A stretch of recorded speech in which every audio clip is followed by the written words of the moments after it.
Kasabay ng pagpepreserba ng tradisyon ng mga Kapampangan ay ang oportunidad ng pag-unlad, modernisasyon at pagbabago. Ang pag-asenso sa iba't ibang larangan. Yan ang hatid ng Mega World, ang kumpanyang nagmamalasakit para mapaganda ang isang lugar at makatulong sa mga residente na magkaroon ng hanap buhay pa. Ito na ang progresibong Pampanga.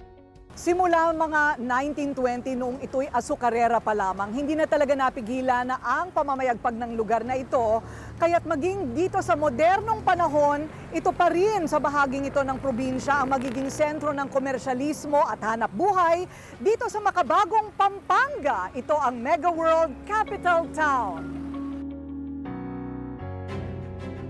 The architecture netong area na to, para siyang Rodeo Drive. Tulad ni Eugene Lozano, na parte ng proyektong ito ng Mega World sa Pampanga, isa ring proud kabalen. Ang kanyang pamilya ay tubong Guagua City. Tandang-tanda pa niya ang pinangahawakan pa rin niyang mga tradisyon ng Kapampangan mula sa kanyang kabataan. Pero dahil sa kanyang karanasan, sa unti-unting pag-agaw ng banyagang kultura sa mismong mga pinsan niya na mga OFW, siya rin ang unang nagsabing hindi maaring mahuli sa tulin ng mundo ang kanyang probinsya. Grabe Eugene, sobrang aggressive ng Mega World. Nasaan na ba kayo? Luzon, Visayas, and Mindanao na po sila sa kanilang township project. So meron kayo sa Mindanao?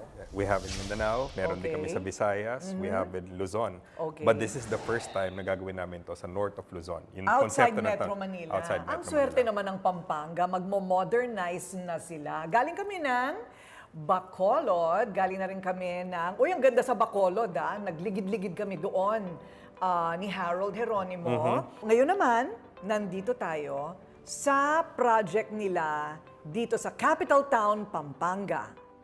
Wala nga raw ibang gusto ang Mega World kundi makatulong sa mga kabalen. Libo-libo ang nag-aabang ng trabaho. Nakasentro rin ang proyekto sa BPO industry. Bukod pa rito, target ng kumpanya na wag nang lumabas pa sa Pampanga ang mga taga rito para lang sa trabaho. Dahil sa proyektong ito, hindi na kinakailangan pang lumuwas ng Maynila ng mga Kapampangan o mga ibang bansa para sa magandang oportunidad.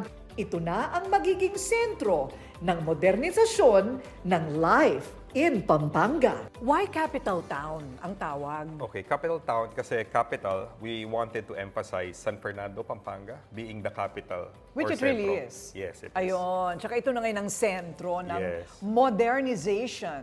At ang konsepto nito ay para din sa Iloilo and Bacolod Uy, memorize ko na live, work, and play. Yes. Bakit live, work, and play? Okay, so dito... Saan dyan yung live? Saan yung live? Yung live natin, ito yung residential condominium offering namin. We have the Bryant Park Place and then the Chelsea Park Place and the Bryant Park Mga Lane. condo unit. Mga condo units. Okay. And then for the work, more than half of the entire development, we intended to do BPO. So we have the offices right here. Wow. So sa gitna, if you notice, may open area kami, may rainwater park, and then a big Ang park. galing naman, so working, pero may nature pa rin sa gitna. Yes. Tapos Okay, may and play pa tayo dito mag-start. Ito yung mall, which is inspired by the old Paso Deco Sugar Mill, all the way to the commercial district.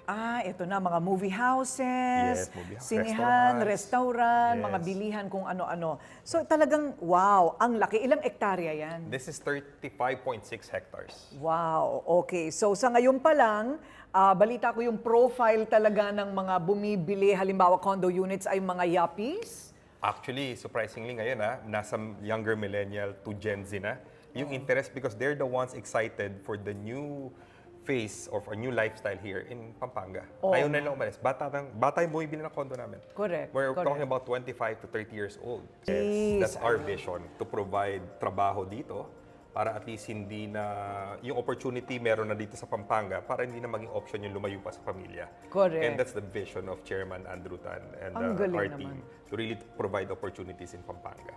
Sa loob lang daw ng 5 taon, inaasahang mabubuo na ang Capital Town. May mga residential condominiums, may plano ring mga mall at mga museo, at marami pang iba. Wow, Eugene, I can't imagine. After 5 years, talagang super dami ng tao siguro dito at pinagkakaguluhan na ang inyong live, work, and play na konsepto, hindi ba?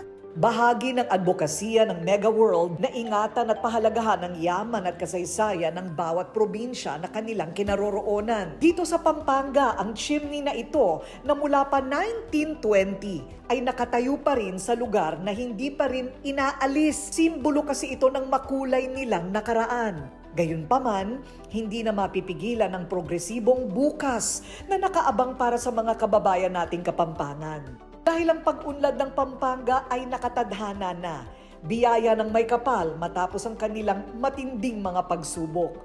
Kaya mula noon hanggang ngayon, basta Kapampangan, matibila na anuman.